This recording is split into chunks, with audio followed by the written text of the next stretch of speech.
hundreds of people coming through every day, using our collections, our spaces, our services. And I want to thank all of you who've contributed to our annual campaign this year, which is what, in combination with the incredibly talented staff here, makes this such a great place. So thank you all. And it is now my tremendous pleasure to introduce James Frey, our local, New Canaan, world-famous author who's agreed to take a break from his big round-the-world trip for his new book to come and talk to us tonight. Thanks, James. Thanks.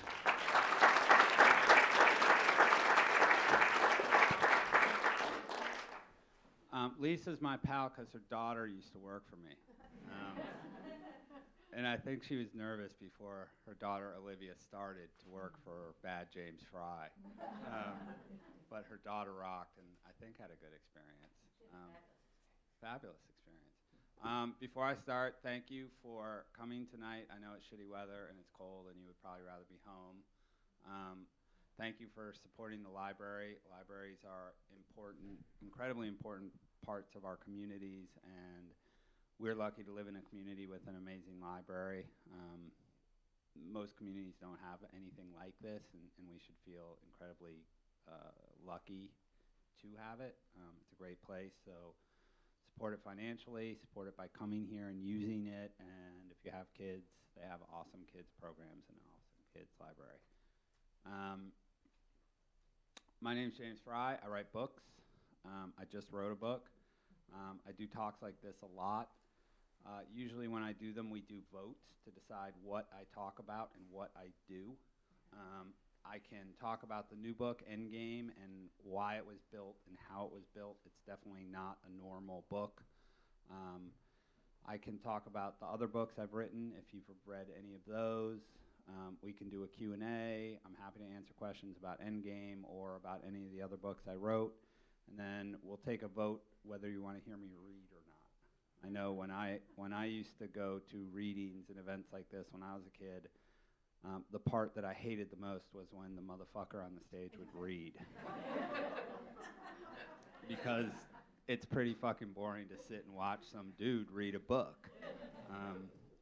I don't care how good a reader they are, how good a book it is, it's fucking boring. So maybe some of you like it. We'll vote on whether you like it or not. If I do it, I will keep it very short. I promise you that. So we'll first start out. You want to hear about Endgame? You want to hear about life as a writer? What do you want to hear about? Endgame. All of it. Both. All of it. And my other books too. And the gentleman in the front wants to hear me read, so I'll read for you. Endgame. When I was 10 years old, I grew up in Cleveland, Ohio. When I was 10 years old, one day my mom brings home this book called Masquerade. Masquerade was a very, very simple children's picture book. It had 16 pages of text in it and 16 paintings. My mom gives it to me, and I'm like, Mom, what is this? You know, I was 10, so I thought I was cool. I was like, I'm reading books, Mom. Don't bring me this. She's like, well, it has a puzzle in it, and if you solve the puzzle, you win $50,000. And I was like, oh, shit. So I read the book, and I was fascinated by it, and I became sort of obsessed with it. It tells the story of a hare who delivers a present from the sun to the moon. The sun is a boy, the moon is a girl, and they're dating. And they deliver messages and presents to each other via this magical hare who can fly through space. What the hare is delivering is a golden hare encrusted with jewels. And in the story of the book, somewhere along the trip, the hare loses the hare somewhere in England. And the book had a puzzle in it, embedded into the images and into the words. If you could solve the puzzle, it led you to a location somewhere in England where the author had buried a real jewel-encrusted hare worth $50,000. So at the age of 10, I had all these visions of, you know, winning it, melting it down, selling it, and buying the biggest pile of Legos and Star Wars action figures and Atari cartridges in the history of the world.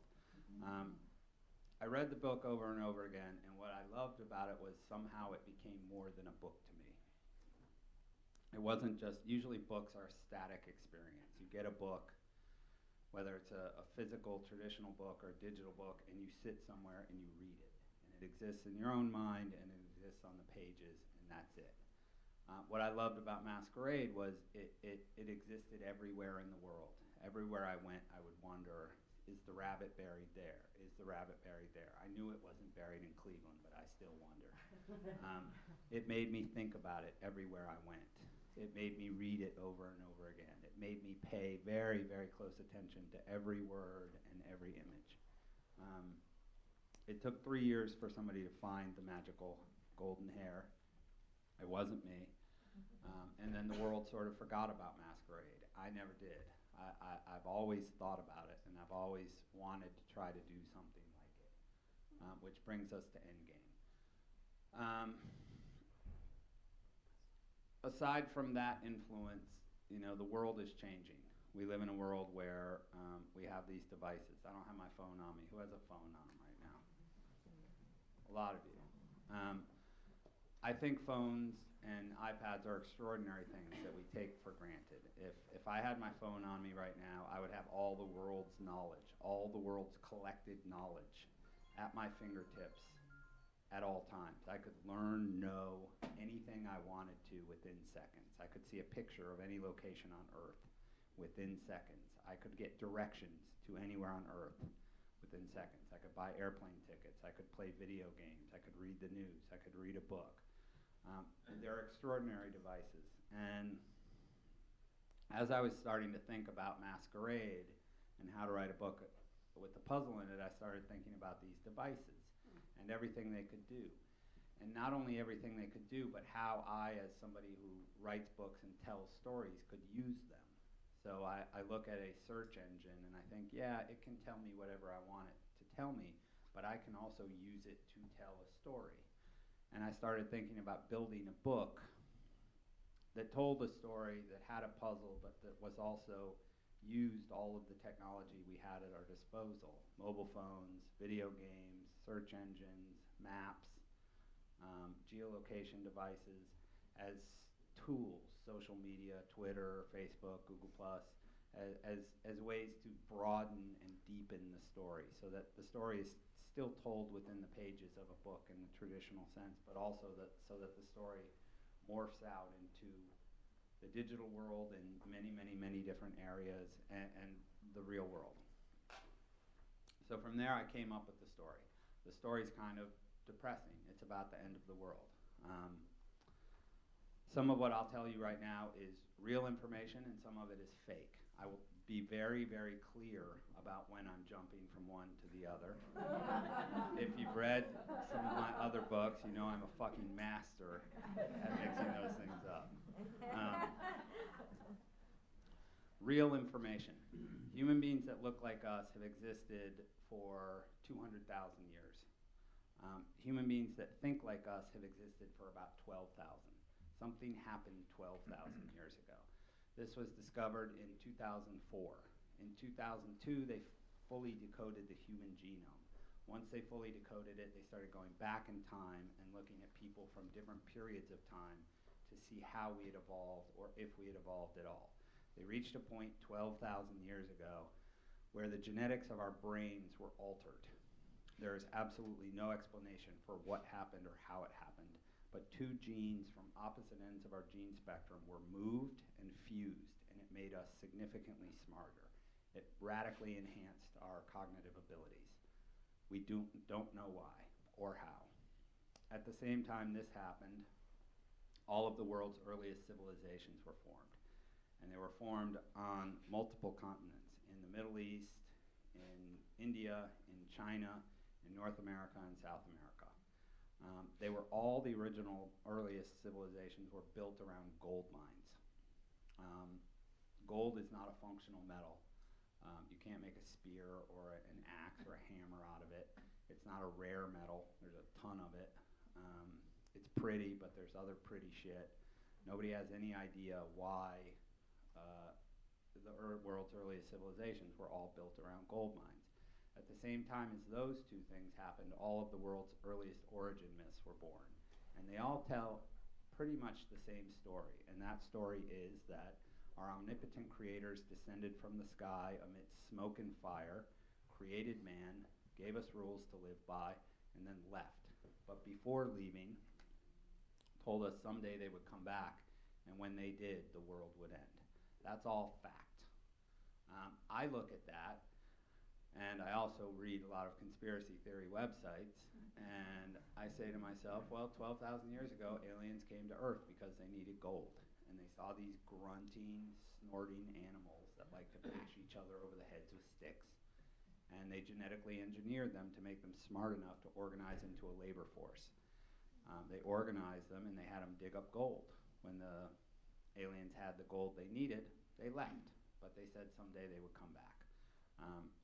In the book, I say that they created 12 original societies around the world. The reason I use 12 is because multiple ancient cultures, the most famous of them being Israel and the Bible, talk about all of humanity originating in 12 tribes. In the book, there are 12 cultures around the world that are started, and they're each told that when the aliens come back, a game will be played to determine the future of humanity. And that each of these cultures has to keep somebody under the age of 20 prepared to play that game at all times. So now we sort of jump forward to today's world, and these cultures are all extinct. In the book, we used real cultures. We used the oldest cultures in the world.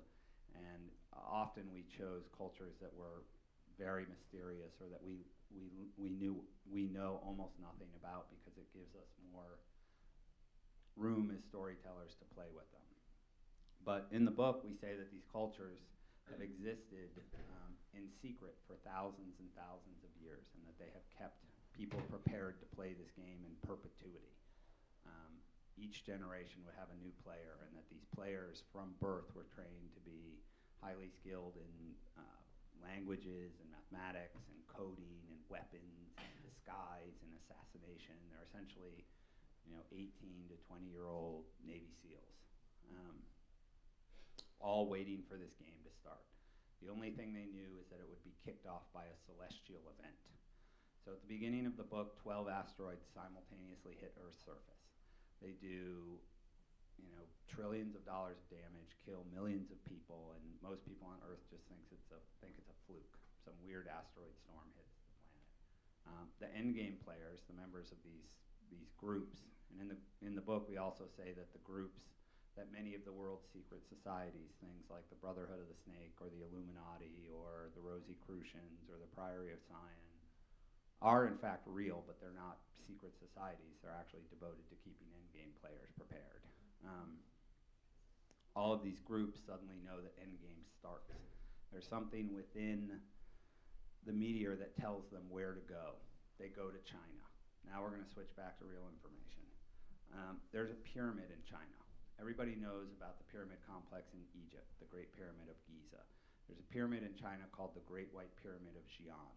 It is built to the precise dimensions of the Great Pyramid at Giza, except it's 3 times larger. They know that at one point the Great Pyramid of Giza was covered with white limestone and had a gold cap on it.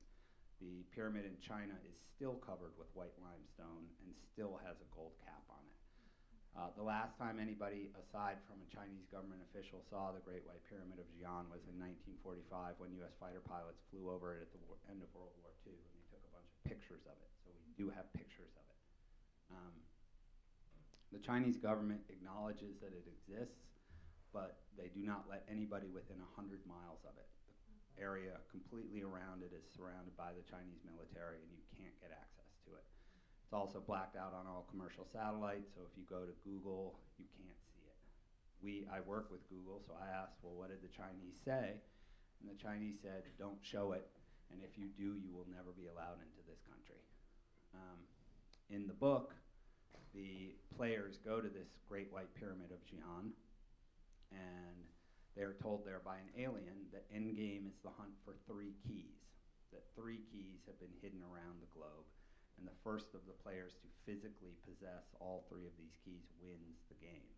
And what they win is the apocalypse is coming, the descendants of the winner's civilization will survive the impending apocalypse, everybody else on Earth is going to die.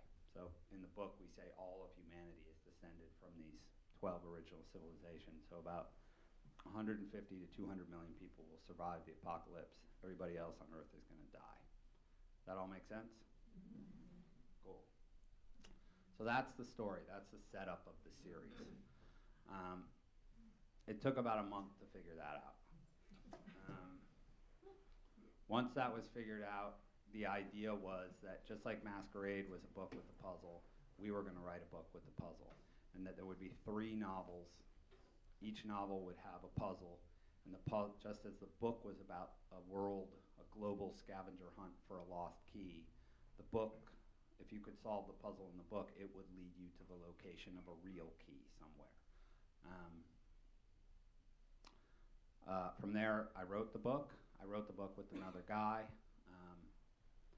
I did it that way. I'd never done it that way before, but I did it that way simply because there was so much other work going into this project that there was no way I could write the book by myself and do everything else. I'll tell you about everything else in a minute. The way we did that, people are always very curious about how you write a book with another person.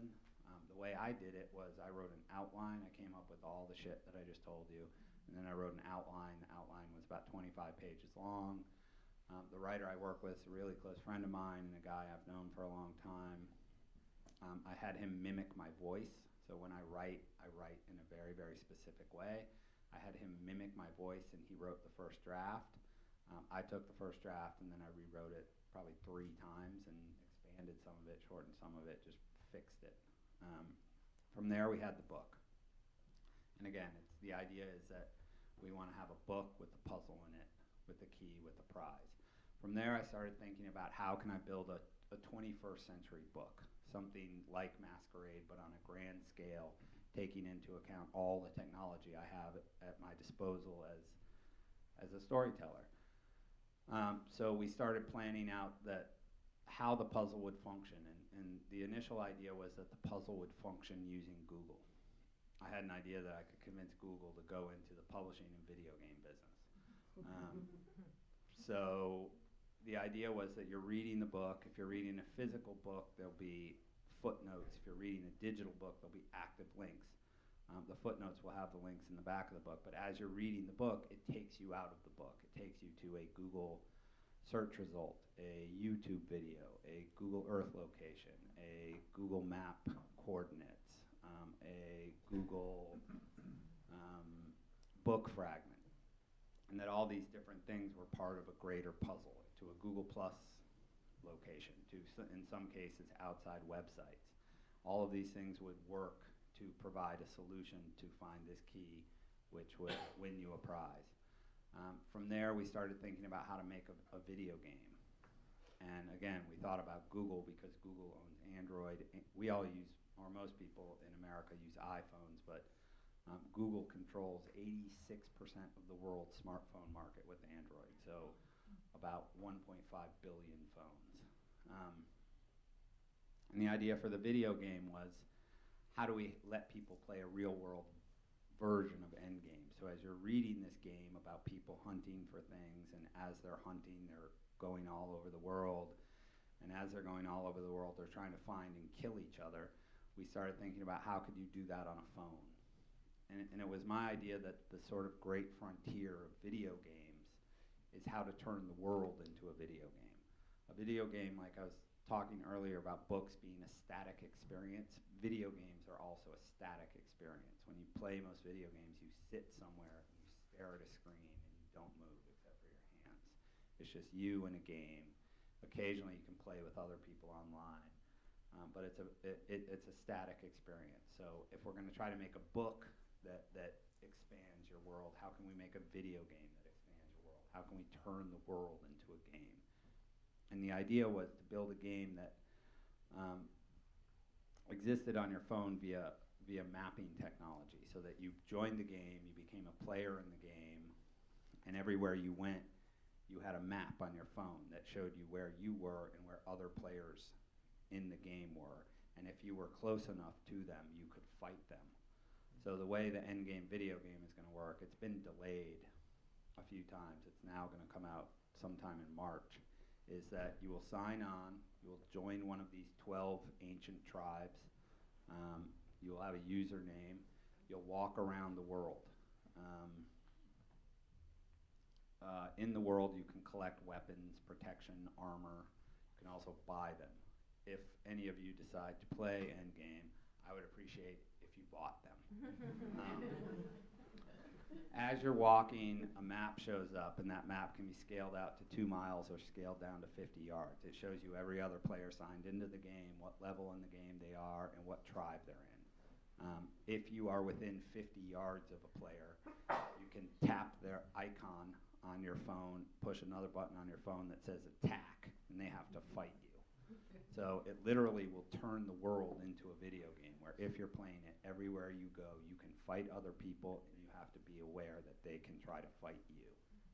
At the same time, I wanted to bring the puzzling element from the book into the video game. So what we're doing is when the game starts, the day the game starts, there'll be 1 million places around the world that are called key spots. This podium where a key spot, the day Endgame starts, I can put a claim on it. It's mine. It will give me things. It will emanate power to me. It will emanate weapons, strength, protection, things that I want. If you want my podium, you got to come fight me for it. If you beat me, it's yours. If I decide I'm never going to beat you back, I can go get 5 other people from my own tribe, come back, and we crush you. If you're mad about that, you can go get 10 people from your tribe, come back, crush us. The idea is to get people out in the world doing things and fighting over things. And the idea is that the more a specific key spot is fought over, the bigger it becomes. The bigger it becomes, the more things it gives you. And if they become big enough, they will start giving you additional clues to the puzzle in the book that leads you to a key that wins you a prize. From those 2 things, I started thinking about what else can I do? And the idea was, let's have the characters be active people in the world. Let's have them have social media feeds. Let's have them show up in the world. So about a year before the books came out, we started running all the 13 major characters, all had Twitter feeds, Facebook profiles, Google Plus profiles. We had actors out in the world. We were taking pictures of them, posting them on their social media. If you write them, they'll write back to you. From there, we started thinking about movies. So the plan was to make movies. The idea was really to build sort of something that had been theorized but never done, which is this sort of multi-platform 21st century entertainment franchise that all began with the book. Once I had the book written, I started going out to find partners. So the first partner I went to, I was talking about Google earlier, I went to Google. I literally just had my agent cold call them. Say, one of my clients, James Frey, wants to talk to you about a project. They had just started a video game company. They hadn't released any games yet. I met with them in Los Angeles. I pitched this whole crazy ass thing out to them in a manner similar to what I'm doing to you right now, and they agreed to do it. So the puzzle we ended up building is built using a Google App Engine through Google's entire network. And right now, I think there's 100 or 150 links in the book that take you out, and from there, it will take you out to, there's an entire other network of a couple hundred more websites. I wanted to do movies, so once I had Google, we went to the publishers. We sold it in the United States first, and then sold it around the rest of the world. We ended up selling it to 35 publishers in 34 different languages.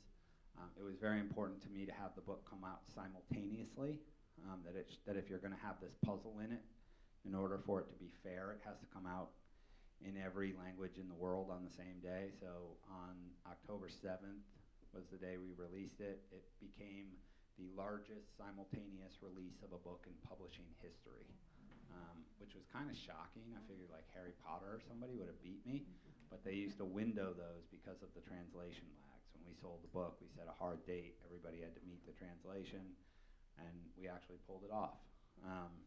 We sold the movie rights to 20th Century Fox. It was the biggest movie deal in the history of the studio. The script for the movie just got finished, so they're going to start shooting it next year. And then the last part of it was the prize. I wanted the prize to be big, to be gaudy, and to be motivating. So I convinced Caesar's Palace to host the prize, and then I put up the money for the prize. The prize is $500,000 of gold, which if you're in Las Vegas, you can go to Caesar's Palace, and it's literally sitting on the floor of the casino in a bulletproof case. And at some point, somebody's going to solve the puzzle, and they're going to find a key. And when they do, we'll know, and we'll take them to Las Vegas, and they'll open that case, and they'll get to walk away with $500,000 worth of gold. The prize for the second book is going to be $1 million, and the prize for the third book is going to be $1.5 million. The novels will come out once a year. In between the novels, we're doing 35 novellas, so there'll be a novella a month. And if the whole thing works, I'm going to fucking retire. Nobody will ever hear from me again. So that's Endgame. When I do this, I sometimes wonder if I've lost you or if I've gotten lost as I sit here and babble. Does that make sense to everybody? Yeah. Anybody have any questions before we move on? Is it only fighting, or is there anybody like each other? Yeah, you got to read the book. Some people like each other. Some people, on the first page of the book, it says the players are like all of us. Some are good, some are evil. Some want to make friends, and some want to kill their friends. Some are beautiful, some are ugly. Some are smart, some are stupid. Just checking. They're not all bad. Some of them are bad, though, and the bad ones are real fucking bad. How about theme parks and merchandising and all the other things that come with that? I think Hunger Games is like looking at landscapes, looking at exploring all that. I mean, merchandising we have all set up. One thing I did, the way I sold the rights, I was able to keep the merch rights for myself, so I own them with my partners. And we'll start rolling out merch in a couple months. Theme parks we haven't really got to. Something has to scale to a very large number to even start talking about that, but we're definitely talking about merch. We're still early in it. The book came out on October 7th. It was on the New York Times bestseller list for 6 weeks, and it hit bestseller lists in 10 languages in 35 countries.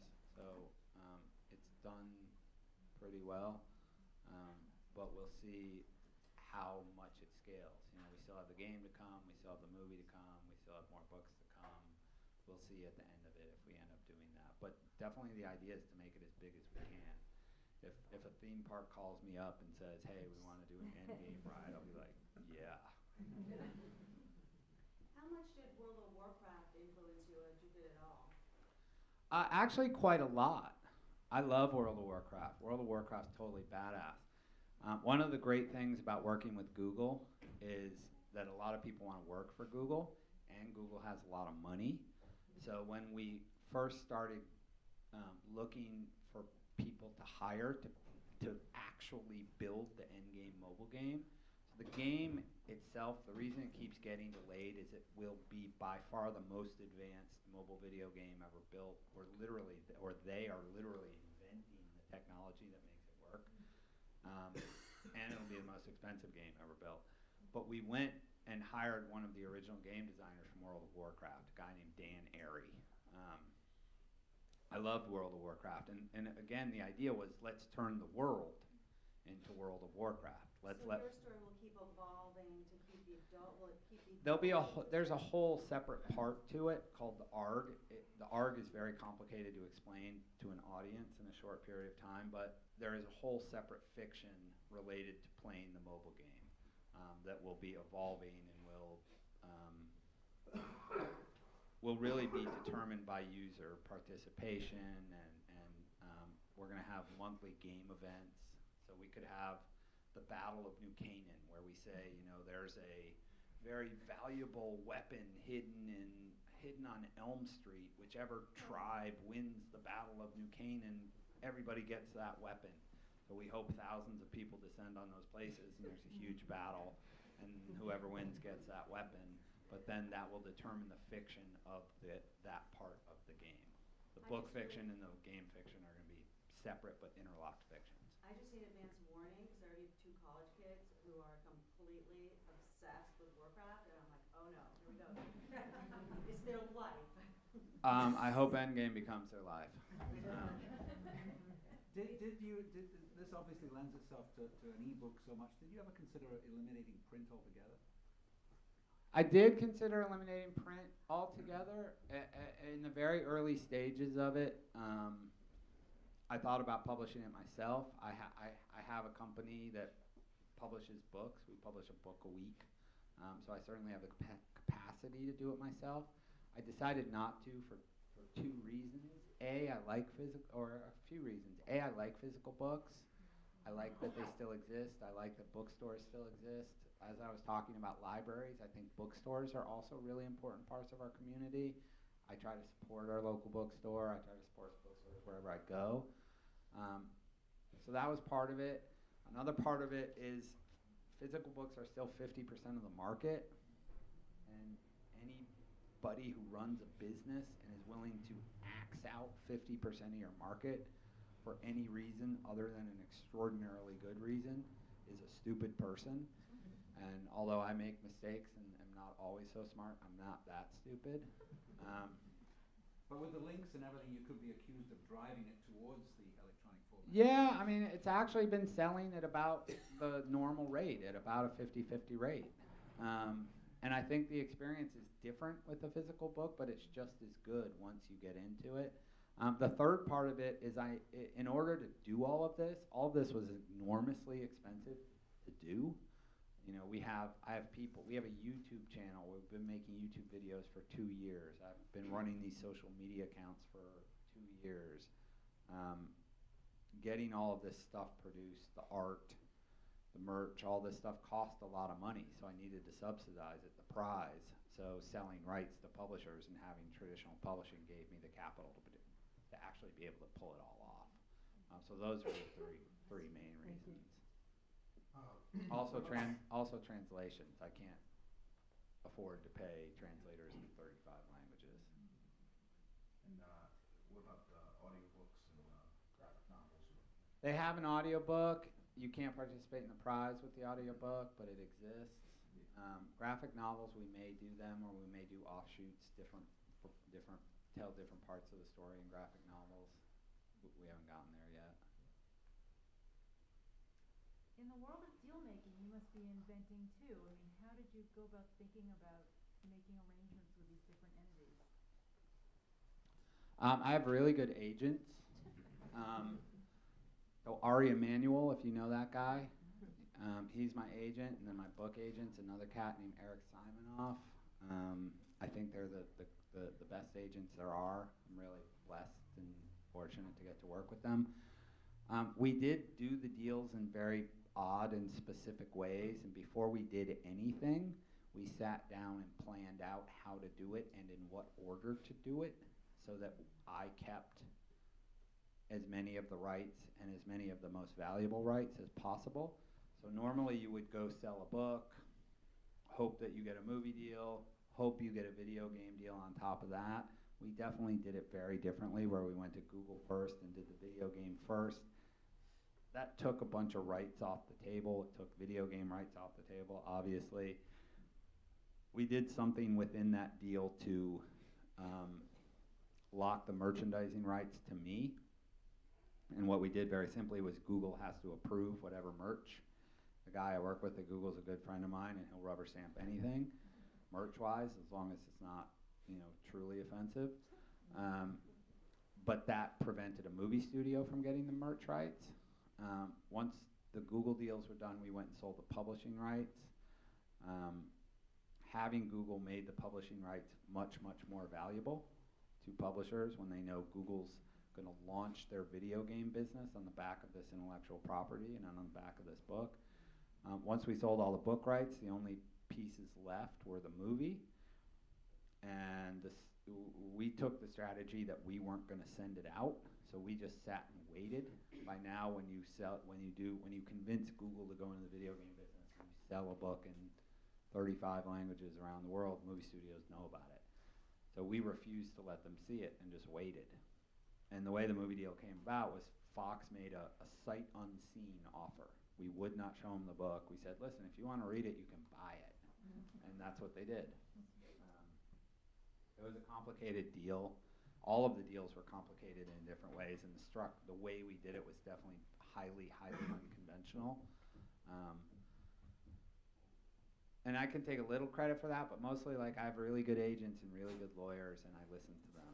I think it is, you know, one of the smartest things I do is know when people know more than me and know to listen to them and take their advice. And the reason you work with people, the reason you hire an agent or a lawyer or a publicist or a publisher or anybody is because you trust them and you believe that they know more than you about what they're doing. And so it was very sort of meticulously and methodically planned out, and we were extraordinarily lucky that it actually worked the way we planned it. Do you have any way of tracking if someone's getting close to the prize, or are you just going to get a phone call one day saying someone found the key? We do. So the way the puzzle works, the puzzle was a whole other endeavor. I'm not smart enough to write the puzzle, so when we went to have the puzzle built, there used to be this thing called Midnight Madness. It was a very popular thing in the 90s and early 2000s, a puzzle that would start at midnight. People would run off to find it. And I wanted to find the people who did that. It took me about 6 months to find them, and it turned out it was 3 PhDs from MIT. One was in Brooklyn, the other 2 were in LA, and I tracked them down, and I just called them up, and I said, I want to talk to you about something. I met with them, I explained to them what Endgame was, and I said, I want you to build the puzzle. And the one guy who's the the main guy of the 3 guys is a dude named Matt Leibowitz, and he has a dual PhD in digital media and game theory from MIT. He's a very, very smart guy. He just laughed, and he was like, I've been waiting my whole life for somebody to come to me with something like this. And so they wrote the puzzle. It took them about a year to write the puzzle. It was not only writing the puzzle, it was building the puzzle and making the puzzle legal. One of the most logistically challenging things about this project was how to make a puzzle and a game like this legal in 165 countries. And it had to be done in very specific ways and very complicated ways. So at one point, I had 16 sets of lawyers around the world researching gaming law about what we had to do in different places to make this legal. The easiest way we made it legal is if you're a game of chance, you're gambling. If you're a game of skill, you're not. And this is very much a game of skill. It requires an enormous amount of work and an enormous amount of brain and computer power to win it. But once we built the puzzle, we built it using Google's App Engine. So when you read the book, when you solve one of the entry-level puzzles, it will take you to it'll take you to one of 2 websites. I can tell you what they are because you can find out now, but one of them is called the Brotherhood of the Snake. It's thebrotherhoodofthesnake.com, and the other one is called Kepler Futuristics. If you go to Brotherhood of the Snake first, it will ultimately take you to Kepler Futuristics. But once you arrive at Kepler Futuristics, you have to start an account. If you have a Google email address, it's fine, but if you don't, you have to start a Gmail account. And then you sign into our privacy policy. Our privacy policy, which again had to be made legal in 165 countries, states that we are allowed to track you. When you are engaged in endgame related activity, we are allowed to track you. We will not sell your information, we will not share your information, but we can track you. And so the way the puzzle works is whenever you're doing it, we know who you are, we know where you are, we know what you're looking at, we know how you're trying to solve it, we know how far into the puzzle you are, and we can track everybody on Earth who's doing it. And the main reason we did that was to make it fair. So one of the big controversies with Masquerade was that there was some question as to whether it was won fairly. We know we will be able to prove that Endgame has been won fairly because we will be able to show records of every interaction the winner had with our websites. Like I said, it's a very large network of websites at this point. But we will know where you are at every one of them, and we will know when people are getting close, and we will know when somebody has found the key. And we will be able to contact that person and say, congratulations, here's a first class ticket to Las Vegas. You'll be met at the airport by Caesar's Palace security and taken there to open the case and get your money. The money, the gold is this was a whole nother endeavor related to this. We wanted the gold to be legal tender so that the winner could use it like cash. There's 2 places in the world that produce gold coins that are legal tender. One is South Africa and the Krugerrand. The other is the United States. The United States makes American Eagle gold bullion coins. So that's what we bought. We bought a bunch of American Eagle gold bullion coins, and that's what's in the case at Caesar's Palace in Las Vegas. But to answer your question in a very long way, we know who is working on the puzzle, how far they're in, and we'll know when somebody wins it. Did you consider the NSA as a strategic partner in this? Or? Oddly, there is a very, very high-end, very, very secretive computer security company called Endgame that was founded by ex-NSA employees. One of the 3 puzzle makers that we hired, they're all 3 PhDs from MIT. 2 of them are young guys, not that young. They're 35, 38. But the 3rd MIT guy used to be the head of cryptography for the NSA. So we've got the NSA angle covered. How are you maintaining secrecy? The number of people that know the solution. These 3 men, you, other people. I don't know the solution. Not all 3 of the men know the solution. One of the 3 men know the solution. There's 2 people in the world who know the answer to the puzzle. One is the guy who did it, Matt Leibowitz. He knows the solution. And again, to make it legal, once the whole thing was written, he had to write, or once the whole thing was built, he had to write it out, how it would be solved. Step by step, how it would be solved. And that was printed out on paper, and that was sealed in an envelope last August, and it was stamped, and it has wax on it. And before it was sealed and stamped, my attorney, my lawyer is this guy named Jonathan Schiller. He's the Schiller of Boyce Schiller. He had to review it, read it, look at it, and then we sealed it up, and he holds the solution in the corporate safe at Boyce Schiller in New York. So there are 2 people who know. I don't know. But none of the publishers know. None of the movie people know. Nobody else knows. I think it's going to be cool to find out. I go to the Endgame websites, like the. How long do you anticipate it'll take before somebody? Do you have, what do they? I think it'll take a year, but I don't know. Might be shorter, might be longer, but I think it'll be about a year. We planned on it, hoping it would take about a year, and right now it's about on pace. It might be on pace to take like 10.5 months right now, but we know there's some shit coming that's going to slow people down. Did you way in the back have a question? What happens if you get attacked and like killed in the game? So will you stand up so I can see you? So if you and I, if in a few months we're, at Waveney Park and you beat me and you kill me in the game, I'm out of the game for 5 minutes and you get all my stuff. So if I have a whole bunch of weapons and armor and cool stuff and you wipe me out and beat me, you get all my stuff and I'm out of the game for 5 minutes. Okay. And then after 5 minutes, I can go buy a whole bunch more stuff and come try to find you and win my stuff back. But if you beat me, if you're smart, you'll run far away so you're not within 50 yards of me, and then I can't fight you again. I don't know if you can segue, thinking of puzzles, waiting 11 years since April of 2003. Other than Henry Miller, I've never seen anybody write in the prose that you did in A Million Little Pieces. And just wanted to talk, other than E.E. Cummings, I've always wanted to hear your thinking of how at that time in your life, that's how you as a writer, how I wrote that book? Yeah, well, just in that why format I wrote that book? was astonishing to me. Thank you very much. Do other of you in this room know of the book? Yes. So I wrote this other book called A Million Little Pieces. So I wanted to, he has a copy of it. I decided I wanted to be a writer when I was halfway through my senior year in college. I read Tropic of Cancer by Henry Miller. And I read Tropic of Cancer by Henry Miller, and I couldn't believe it existed.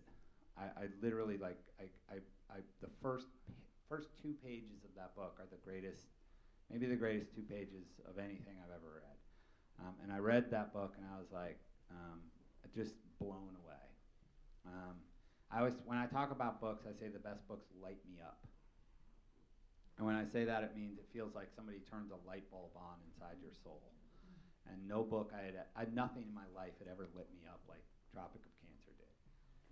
And after I read it, I was like, that's what I'm gonna do. I was a fuck up kid. I wasn't like, I went to okay high school, I went to okay college, but I was a fuck up. And I had no idea what I was gonna do. It wasn't like I was gonna go work at Goldman Sachs or go to fucking law school. I read that book and I was like, that's what I'm gonna do. And so 2 days after I graduated from college, I moved to Paris. And I didn't speak French and I didn't know anybody there. I just went. And I went because that's where Henry Miller was. And Henry Miller did that. Henry Miller just went. He didn't speak French. He didn't have a job. He didn't know anybody. He just went. And he went to live and just be a writer and figure it out. So I went to Paris and I stayed for about a year. And I just I had a dumb, crazy, ridiculous, awesome life where I got drunk, and I chased girls, and I slept in the streets, and I read books, and I used to say that I roared. I would get up every day, and I would fucking roar. And that's what life felt like. And nothing I wrote was any good. I have all these notebooks from then. I still have them, and I read them now, and I remember writing them. I remember like sitting in cafes and in Paris and writing and thinking like, wow, man, this shit's gonna change the world. And now I read it and it's just like, boy, it's just bad. But I always wanted to be a writer. And as I started thinking about writing, I loved Henry Miller. There are a lot of books I love. I love Jack Kerouac, I love Baudelaire, and I love Rimbaud, and I love Dumas. There are lots of books I love. But when I started thinking about being a writer, I started sort of analyzing it and looking at it in very methodical ways. When I started getting very serious about it, beyond scribbling nonsense in notebooks while I was drunk. And I figured out there are a few things, like the greatest writers wrote in a way that before them nobody had ever done before. The greatest writers, you can read a paragraph of their work and you can instantly identify it. The greatest writers' first books were shocking and offensive and groundbreaking and did things that no other book that had preceded them did. So I started thinking about, okay, how can I do all these things? How can I do all these things? And I thought about how do you learn to do that? And I didn't believe in writing school. I still don't believe in writing school. I don't think you can be taught to do it. I think you can teach yourself or you can be born with a gift, but it's not something that can be taught. So I didn't want to go to writing school, and I thought about going to art school, mainly because aside from books, the other thing that lights me up is looking at paintings. And so I would look at a Jackson Pollock and I would think, I want to write a book that makes me feel the way that Jackson Pollock painting makes me feel. And so then I would think about, well, how did Jackson Pollock do that? What did he think about? Why does that matter? Why does it do that to me? How do you approach writing a book the way an artist approached making a painting? So I went to art school for a year. I went to graduate art school for art theory and history at the School of the Art Institute of Chicago. And after a year, I was like, fuck it. I know how artists think, or I know the process at which they arrive at their thoughts. So I quit. And I didn't have money. I'd been working in bars and working for a friend of mine and doing stuff. And I didn't like being poor. So I said to myself, I don't want to be poor. I want to be a writer. I'm going to move to LA and write movies. Any idiot can write a movie. And so I while I was still in Chicago, I literally wrote the dumbest movie I could possibly think of that I thought would sell. And I moved to LA, and 3 months later I sold it. And 9 months after that, they shot it. And a year and a half after that, it came out, and it starred David Schwimmer. And it was awesome. but it achieved what I wanted it to achieve, which was I wanted money, because I believed if you had money, you could have time, and if you had time, you could write a book. But then writing A Million Little Pieces, I just sat down one day and started writing it, and I was living with my now wife, who's back there somewhere, and I remember I had been working in the film business for 8 years at that point. I'd written movies, I'd directed movies, I'd produced movies, and I just quit, and I said, I'm going to write this book now. And all my friends thought I was crazy. I think she thought I was crazy. And I just sat and I wrote the book, and I just thought about how do you write the most radical thing you possibly can? How do you write something that's not like anything anybody else has done?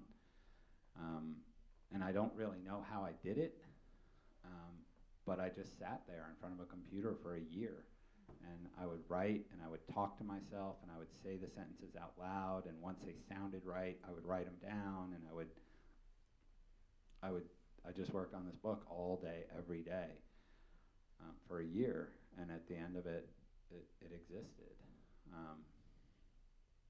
It's something like people always ask writers, like, how do you write a book, or how do you get an idea? And I can't really tell you. You just have ideas, and they exist in your head, and at a certain point, you sit down and you write them. And that's what happens. Does that writer still exist in Endgame? I mean, Endgame's had a different goal. I mean, A Million Little Pieces, I wanted to write the most radical, most offensive. I used to talk about it being a gob of spit in the face of American culture.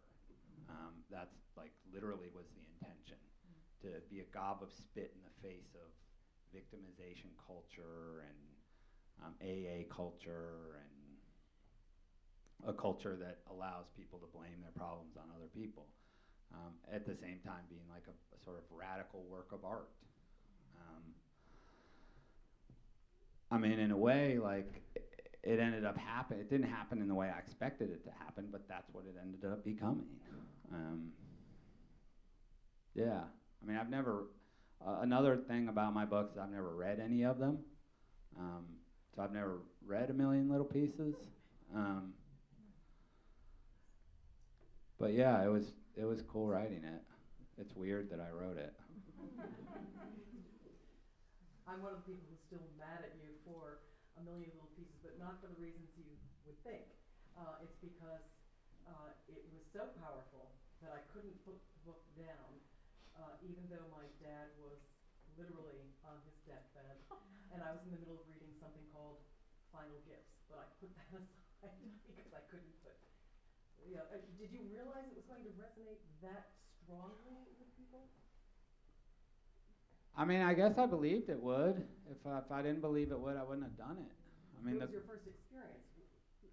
Nothing else was out in the public at that point, right? No, I hadn't written a book. I tried to write 2 other books, but I hadn't been able to finish them.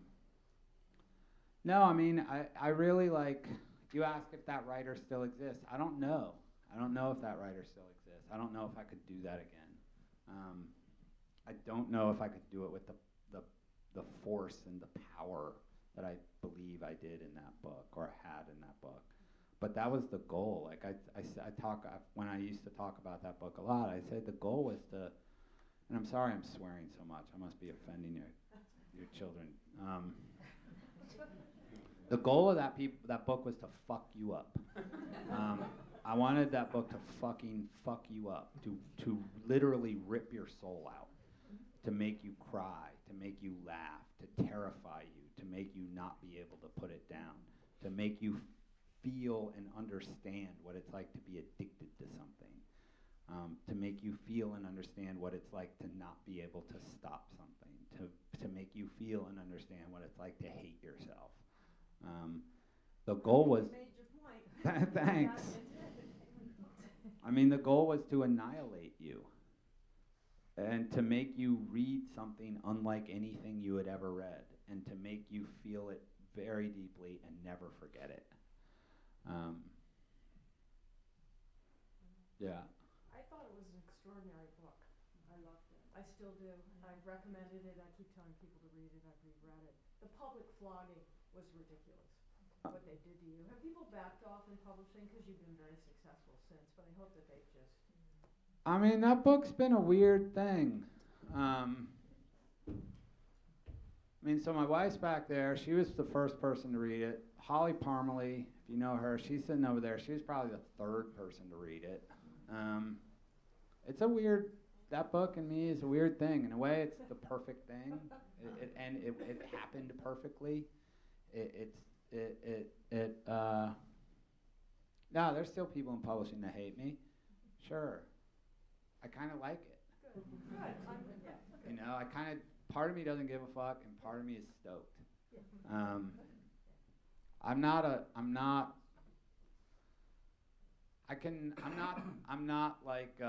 John Denver, all right? You know, like, you don't see me and want to give me a hug. I'm quiet, and I'm moody, and can be difficult.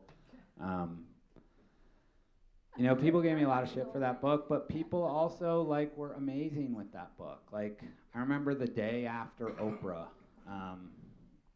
the day after that second Oprah, I literally probably got 5,000 to 7,000 emails to my public website, and probably 50 of them were really, really nasty. Like, I hope you get hit by a truck, you piece of shit, motherfucking lying dirtbag. And, you know, if there were 7,000 of them, 6,950 of them were unbelievably supportive. I remember the executive producer of Oprah called me about a day after the show, and she's like, "Have you looked at our message boards?" I was like, "No." And she said, "You know, it's about 85-15 positive to you." And I was like, "Yeah, cool." You know, like, I didn't want to talk to her, but I thought it was cool. Readers have always been great to me. Readers have been great. Booksellers have been great. The media hates me. Certain people in the publishing industry hate me, and that's all right. I mean, I still get to do what I want to do, and I still sell books, and people still show up if I give a chat. And mostly, I'm just lucky to get to do this. I'm lucky to get to do it. And they're making a movie of A Million Little Pieces this year, so that's finally going to happen. Who are you? Who's starring you? Who's me? A Swedish actor named Joel Kinnaman. Did any of you see The Killing? He was the male detective in The Killing. How did you decide to move to New Canaan? How did I move to New Canaan? So we lived in Los Angeles for a long time, then we lived in New York and Soho for a long time. I loved LA. I loved New York at the beginning, but then I grew to not like it at all. Our friends, the Parmalees, lived here. I had some friends from college who were from here. Chris Lineberger, if you know that guy, or Christine Sachs. Maya and I used to come out and visit the Parmalees once or twice a year, and I just thought it was a really nice place, a really beautiful town with really nice people. So, Holly, you can correct me if I'm wrong, but I tried to get my wife to move here in 2006, and then again in 2008, and then again in 2010, and then in 2012, we had this big sit down. And I was like, I can't fucking live in New York City anymore. So you have a choice. We can move back to Los Angeles. We can move to France, and we can either live in Paris or the south of France, where we had lived for a short period of time, or we can move to New Canaan. I don't care where you choose.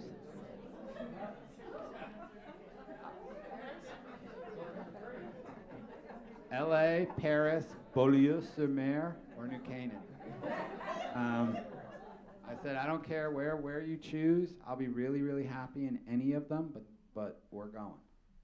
And she chose New Canaan, and that was in I remember we were going to put our apartment on the market on a Monday, and then Sandy hit on a Sunday. So it delayed us for a week. But we put our apartment on the market in October. We came up here. We spent one day looking at houses. We bought a house the first day we were here, and then we moved 2 months later. And we've been here about 2 years. We moved over the Christmas holidays 2 years ago. I love it here. It's an awesome place.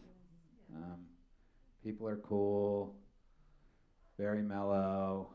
You know, our kids all go to our children go to 3 different schools. We have a little girl at toddler time, which if you don't know that place, there's some toddler time folk here. It's like the greatest little place in the history of the world. I wish I went to toddler time. I drop my daughter off and I'm like, can I just hang out all day? We have a boy at West. He loves West. He's in 2nd grade. And we have a daughter in 4th grade at the country school. All 3 are totally awesome. I mean, it's a lovely, awesome, sweet town. I mean, people are great, town's great, schools are great. I'll be perfectly happy if I die here. So that's how we ended up here. Any other questions? 1, 2 more, or am I done? Tell us about the other writer on the project. The other writer. Mention his name. Yeah, his name's Nils. I knew him before either of us were professional writers. He's a buddy of mine from New York. His wife's a friend of my wife's. That's how I know him. He had written a book about the Hells Angels. And then he had written, I have this company and we do a whole bunch of books. He had written 3 books for my company about King Arthur. And he was just a friend of mine. And I knew, he was a really good writer. So I knew if I worked with him, I would get a reliable first draft in, and I would get it within a reasonable amount of time. And he was a friend, you know. And if I was going to do this with another writer, I wanted to be someone I liked and that I enjoyed spending time with. And he's been great. He's been cool, you know. Yeah, I got nothing but great, positive, wonderful things to say about him. He comes up, my office is in Darien. He comes up about once every 2 weeks, maybe once a month, and we go over stuff and talk and yeah.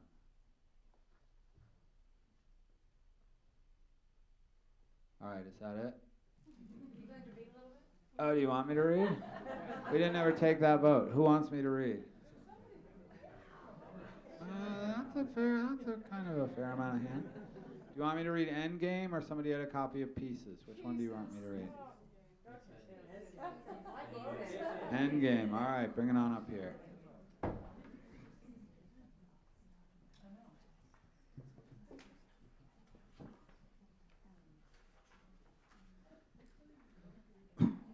Much of this book is fiction, but much of the information in it is not. Endgame is real, and Endgame is coming.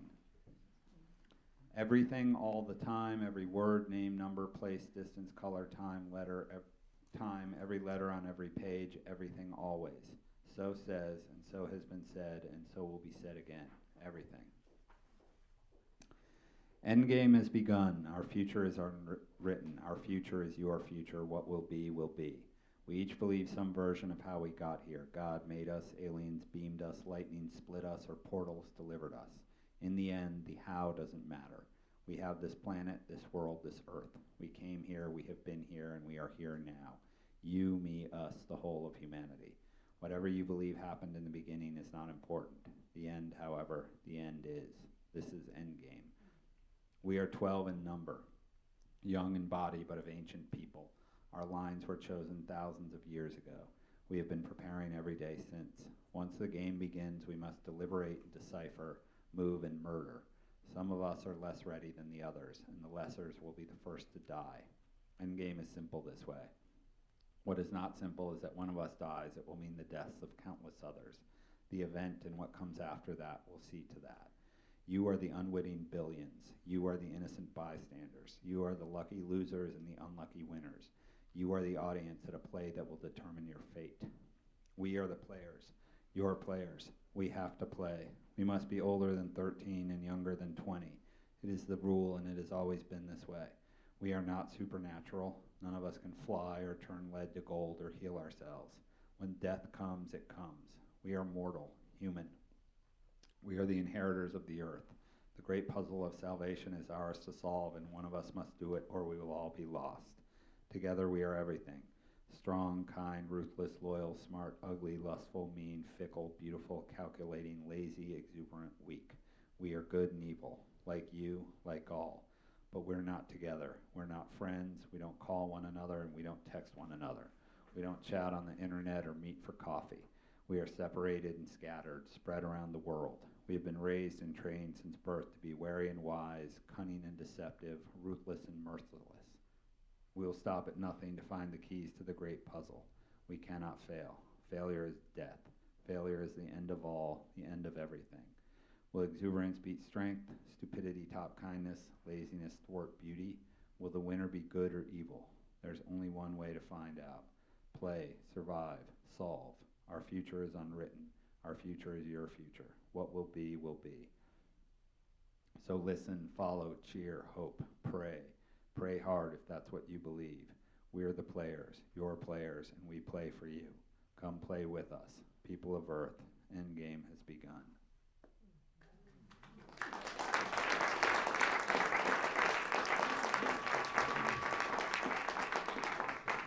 All right, the boss is coming up. So, any more questions? Anybody got books you want me to sign? Books you want me to sign? Thanks again for coming. Thanks again for supporting the library. Keep supporting the library. Come here, give them money. Go Rams.